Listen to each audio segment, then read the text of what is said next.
agora nós vamos dar um giro informativo via Skype com os nossos repórteres e agora a gente vai trazer Melissa Araújo. Bom dia, Melissa. Bom dia, tudo bem com vocês? Tudo jóia, Melissa. Melissa também, que sabe de tudo aí dos bastidores que acontece aqui no Palácio 9 de Julho. Qual a sua informação de momento, Melissa?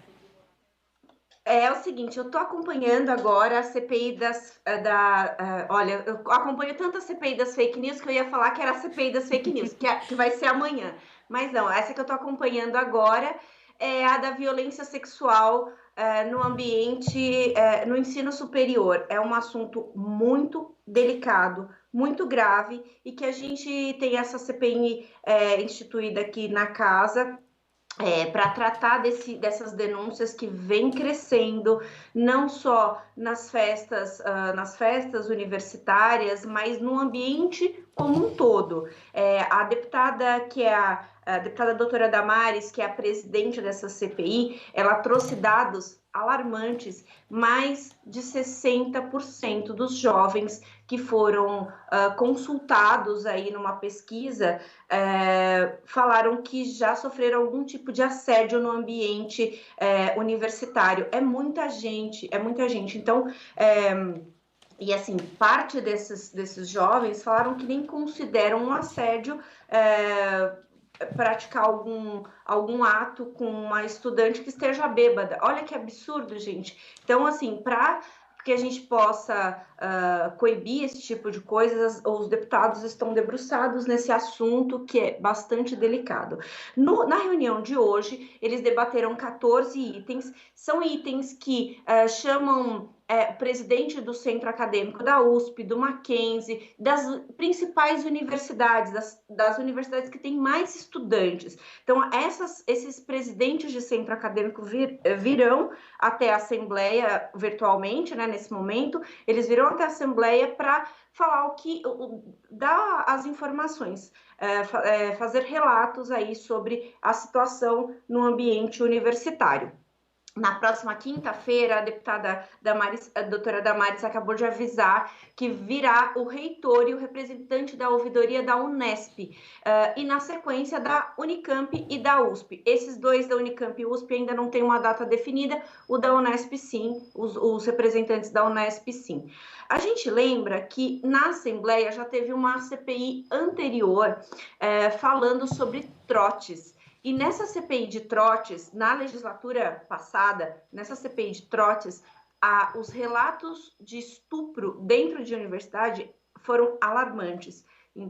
Então, assim, estupros e outros atos que são considerados violência sexual foram alarmantes. Então, já não é de hoje que esse assunto vem sendo debatido no parlamento, vem sendo objeto de preocupação dos deputados, e é de fato uma questão muito delicada. Então, a gente lembra aí também para o pessoal de casa que uma CPI ela tem a função de fazer um levantamento pelos parlamentares. Ela não é uma CPI punitiva, mas ela pode contribuir com uma investigação. Os dados que são levantados numa CPI podem contribuir com uma investigação. Então, por isso, os deputados, logo lá no início, nos primeiros requerimentos, solicitaram que o Ministério Público acompanhe os trabalhos dessa CPI para que já sejam encaminhados de uma maneira mais rápida todos os documentos documentos e depoimentos que forem sendo levantados, porque aí dessa maneira a gente consegue que sejam encaminhados mesmo e que as pessoas consigam e que haja punição, né?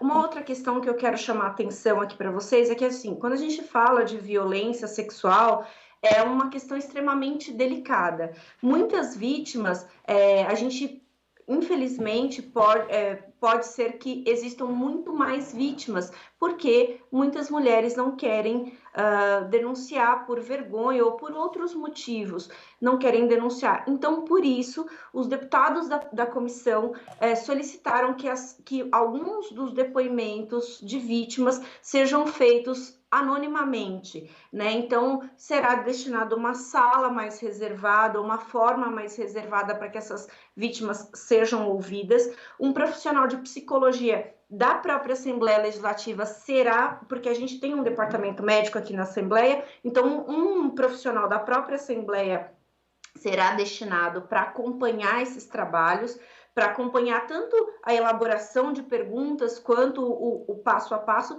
tudo para que seja feita uma investigação delicada e respeitosa com essas vítimas.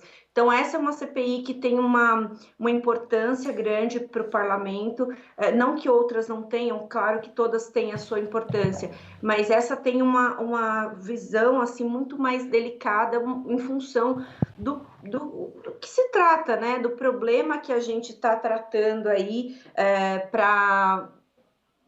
do objeto da CPI.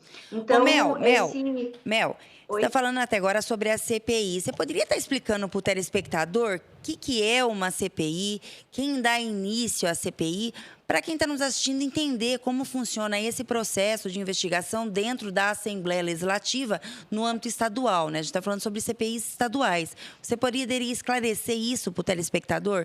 Eu gosto sempre de perguntar, porque quem está ligando a televisão agora ou quem está assistindo a gente pelo YouTube, muitas vezes não sabe, né, qual é o procedimento, como isso acontece, a abertura, o procedimento, né, o andamento dela até a sua finalização. Sim, é assim, ó. A Assembleia Legislativa só pode ter 5 CPIs funcionando ao mesmo tempo. Então, os deputados fazem um requerimento para que essa CPI tramite na casa. E aí esse requerimento precisa ter assinaturas de outros parlamentares para que seja demonstrado o interesse de um grupo, né, de um colegiado de parlamentares por aquele tema. Então, essa CPI, esse pedido de CPI é apresentado para a presidência e para a presidência da casa.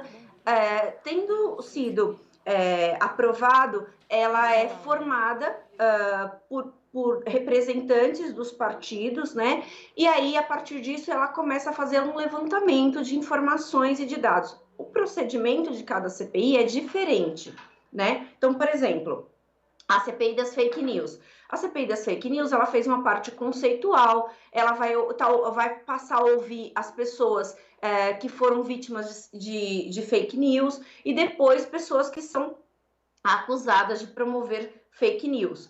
Essa é uma forma de trabalho. A CPI da violência sexual, ela primeiro, ela não teve essa parte conceitual, mas ela vai ter aí os profissionais da área de educação, né, os representantes de área de educação, para saber quanto que eles já ouviram desse tipo de relato dentro do ambiente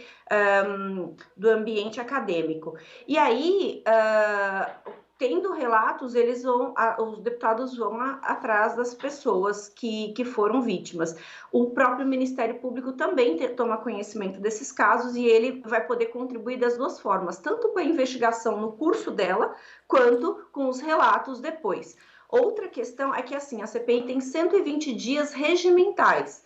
Então, ela funciona num período de 120 dias, podendo ser prorrogada por mais 60 dias. Então, terminou os 120 dias, ainda tem algo a tratar com relação ao objeto ou com o desdobramento do objeto, o presidente pode solicitar mais 60 dias para finalizar os trabalhos. Sempre tem um presidente, que é o que coordena os trabalhos, e um relator ou subrelatores. Então, por exemplo, na CPI das fake news, nós teremos 4 subrelatores. Na CPI das quarteirizações, 4 subrelatores. Na das fake news, nós vamos ter, acho que, se eu não me engano, por enquanto, 2 subrelatores, mas pode ter mais no decorrer, conforme o volume de trabalho. E na CPI da violência sexual, não foi definida ainda a subrelatoria, porque os próprios deputados definiram que eles preferem o curso dos trabalhos, acontecer o curso dos trabalhos, para que eles vejam qual a necessidade de quantos relatores aí para concluir tudo que foi dito, né? E o subrelator, ele tem a função de fazer um documento que é encaminhado aí para o Ministério Público e outros órgãos competentes, fazendo um levantamento, mostrando o levantamento que foi feito pelos parlamentares. Respondi a sua pergunta? Sim, sim, lógico. Tem mais alguma pergunta, Julie? Não, tudo certo. A Melissa Araújo sempre trazendo para a gente os bastidores e contando as entrelinhas, né, do que acontece por aqui. É importante para quem está ouvindo, vendo a gente, entender os trâmites aqui do Palácio 9 de Julho. Então, Melissa, volte aí para acompanhar a CPI de agora pela manhã e depois traga mais informações para a gente, tá bom? Se precisar, é só chamar, viu? Com toda certeza a gente te chama para Com atualizar como é que anda a CPI nesse momento. Ou no momento que a gente chamar, né? Sim, sim, com certeza. Ela acompanha tudo. Ela e o Guga estão sempre por dentro de tudo, né, Julie?